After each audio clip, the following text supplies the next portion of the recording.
తమకు ఒక రోజు వస్తుందని అప్పుడు చెప్తామని తెలంగాణ పోలీసులకు వార్నింగ్ ఇచ్చారు బీఆర్ఎస్ వర్కింగ్ ప్రెసిడెంట్ కేటీఆర్. ఇక BRS social media activist Shashidhar Goud కు గోదావరి ఖనిలోని అదనపు జిల్లా న్యాయస్థానం బెయిల్ మంజూరు చేసింది. అయితే ఆయన జైలు నుంచి విడుదల కాకముందే మరో కేసులో శశిధర్ గౌడ్ ను రామగుండం పోలీసులు అరెస్ట్ చేసినట్లు బీఆర్ఎస్ నేతలు తెలిపారు. ఈ అరెస్టుపై ఎక్స్ వేదికగా పోలీసులపై ఫైర్ అయ్యారు కేటీఆర్. తెలంగాణ ప్రజలు జరుగుతున్నదంతా గమనిస్తున్నారని పేర్కొన్నారు. అధికారంలో ఎవరూ శాశ్వతంగా ఉండరనే విషయాన్ని గుర్తుంచుకోవాలన్నారు. ఇక న్యాయ వ్యవస్థపై మాకు పూర్తి నమ్మకం ఉంది, మేం పోరాడుతూనే ఉంటాం అని కేటీఆర్ తెలంగాణ డీజీపీకి ట్యాగ్ చేశారు.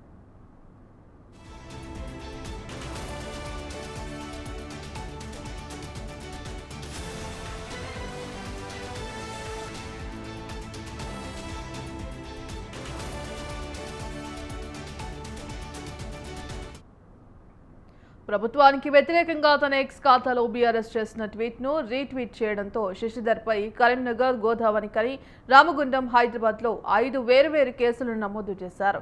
సుమోటోగా కేసు నమోదు చేసిన కరీంనగర్ సైబర్ క్రైమ్ పోలీసులు జూన్ 29న ఆయనను అరెస్ట్ చేశారు.